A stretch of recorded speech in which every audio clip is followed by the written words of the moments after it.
Is Jordan Love, is he now underrated? Has he been underrated? Is he the most underrated quarterback in all of football? Don't ask me.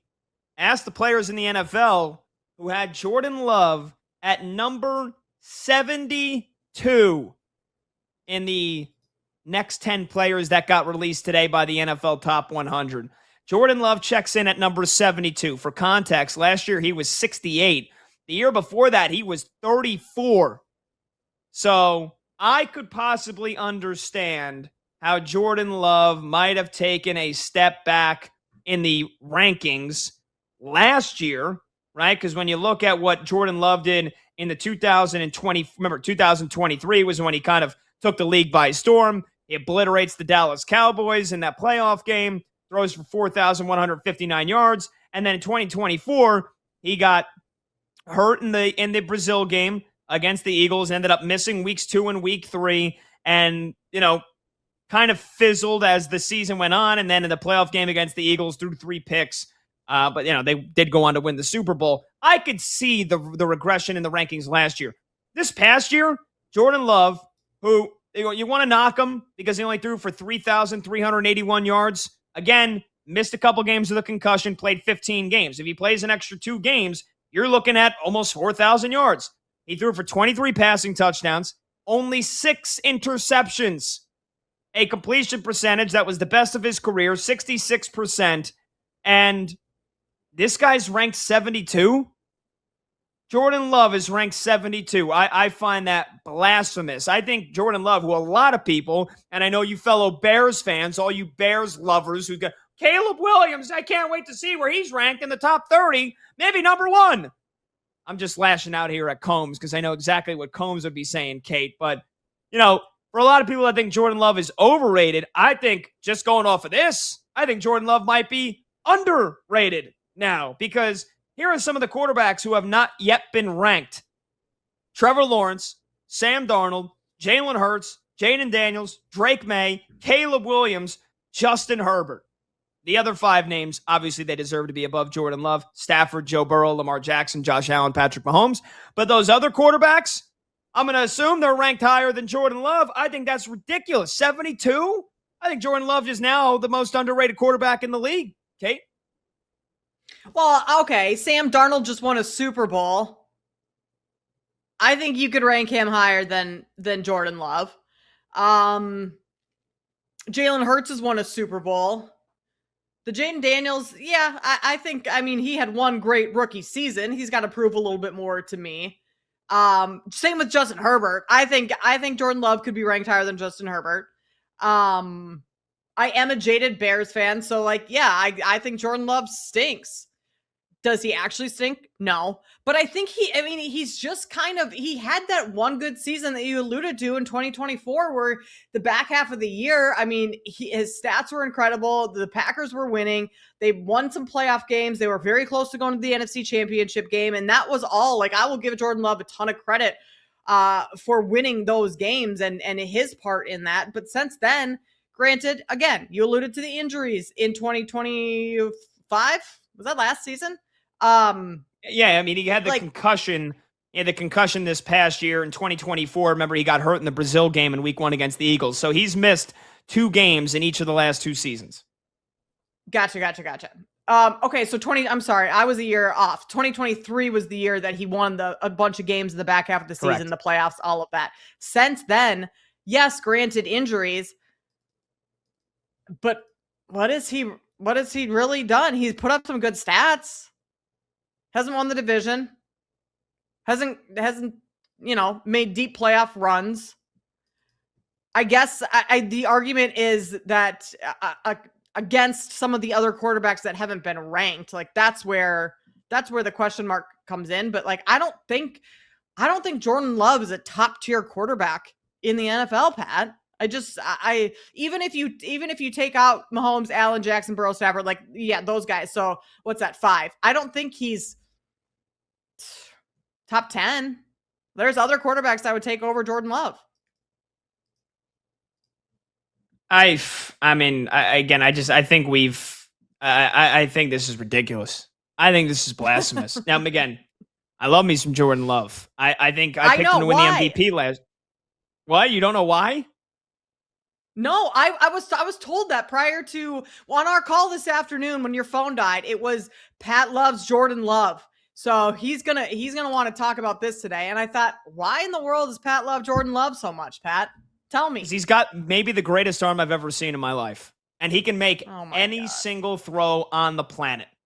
He can make any throw. He's got the complete art. When we look at like the complete package of a quarterback, Stafford is up there, and Jordan Love for me is right there next to him as a quarterback that can make any freaking throw in the world. The amount of touch, you could zip it 80 miles an hour, 90 miles an hour. You could fit it in between traffic, throw it sidearm, no look pass. He can make any throw in the freaking world. And there's, again, I think Stafford is the only quarterback in my mind, maybe Mahomes, that also has those capabilities, that can do that and make it look so effortless. And the guy is a freaking winner, and the guy is a freaking gamer. So, yeah, I do love me some Jordan Love, and I think that he is a top 5 quarterback in football. And I think because Matt LaFleur at times falls so much in love with running the damn football when you've got an incredible weapon under center, and LaFleur at times is a moron, and God forbid we don't run the ball 25 times and throw the ball 25 times. How could we ever win football games if we don't have a perfect 50-50 mix?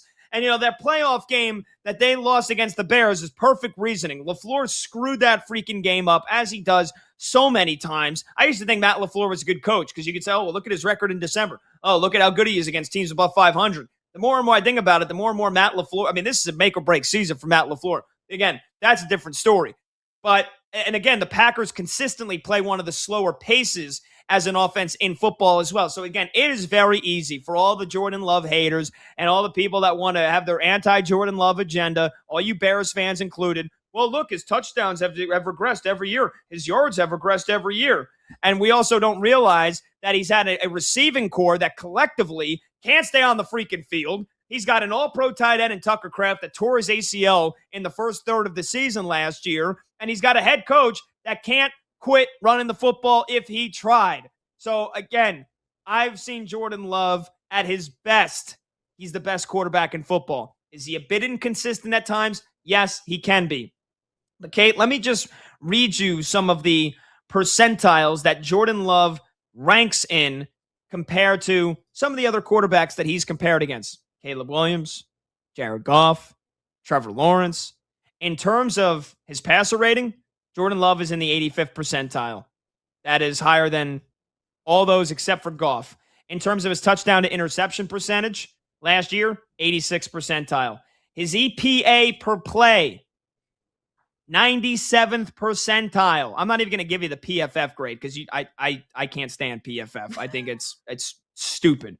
They do some good things, but largely some of their grades. I remember, I'll never forget, they had Geno Smith as a higher grade than Patrick Mahomes in a game in which the Raiders got 1 first down. That was the nail in the coffin for me in trusting PFF grades. However, his ADOT, 75th percent, and basically all these advanced analytics, his sack percentage, his adjusted quarterback ELO. Again, some of these terms, even I don't know what the hell they are, but Jordan Love, for most of the true metrics that you should be measuring a quarterback by, he's in the 80th percentile, 90th percentile.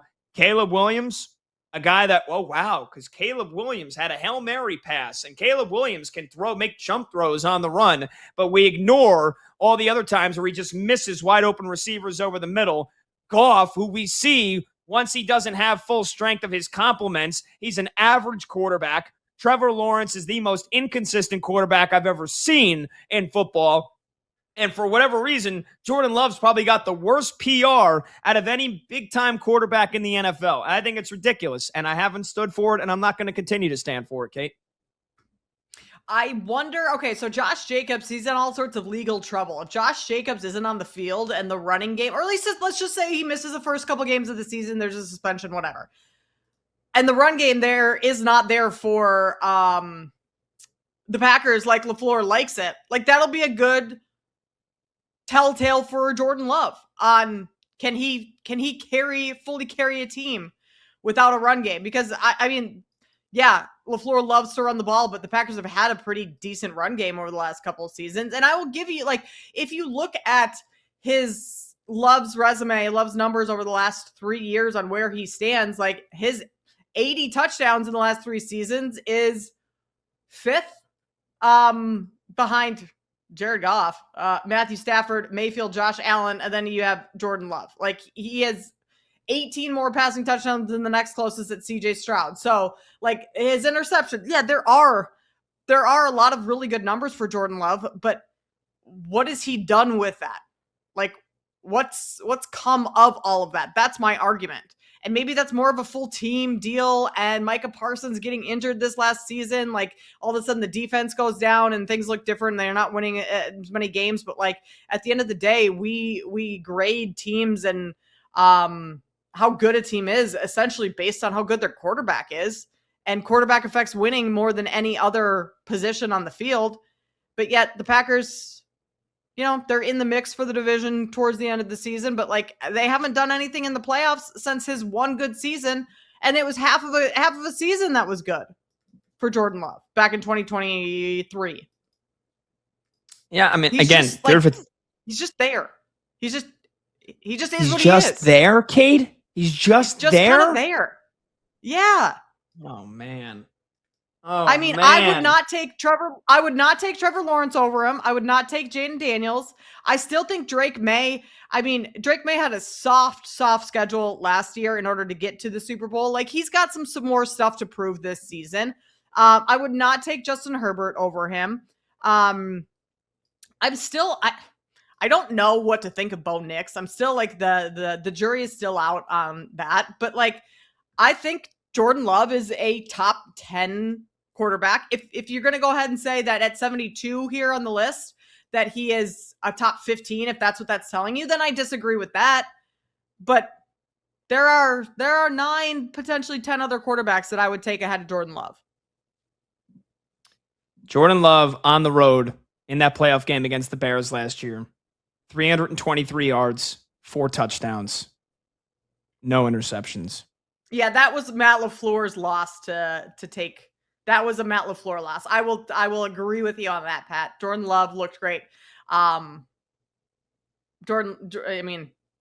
Love deserved to win that game. Matt LaFleur lost that game for the Packers in the second half. 1,000%. Thank you. So again, and I'm the one, and I normally don't like to take responsibility away from quarterbacks or, you know, big time players and the faces of teams and shoulder blame on somebody else if it's not deserved. But I mean, come on. I feel like Jordan Love has been playing with a half a deck of cards here over the last couple of years, whether it's all the receivers who can't stay healthy or LaFleur, who is proving more and more as the years go on that he chokes under pressure and he can't win playoff games. And look, I'm going to say it again. I think Jordan Love's going to win the MVP this year. And I think he was going to win it last year. I thought he had a chance. Now, maybe he wasn't going to win it over Stafford. I will say this. He had the third best odds. It was Stafford, it was Drake Maye, and then it was Jordan Love going into that game against the Chicago Bears in Week 16 when he suffered the concussion. Didn't play again the rest of the regular season. He missed Week 17. They sat everybody in Week 18. Comes back on the road in the freezing cold against Chicago, on the road in a playoff game, throws for 323 and 4 touchdowns and no turnovers, and his coach can't manage a freaking 25-point lead in the fourth quarter. So, you know, that's how I feel. So, Pat, Jordan Love is 16-1 to win MVP next season. And he is, what does that put him at? 1, 2, 3, 8, 9, 10th best odds, 10th shortest odds on the board. He's above Jayden Daniels. He's above Trevor Lawrence, Darnold, Hurts, Nix, Goff, Mayfield. Like, I agree with where he's at within the MVP odds board, odds race. At 16-1, I think that's a fair price on him.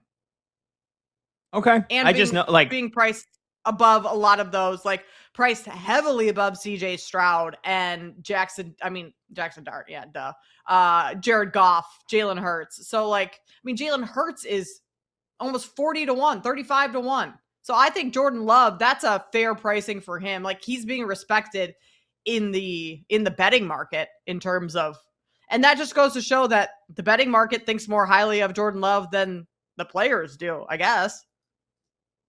Good. Well, they don't think highly enough of him.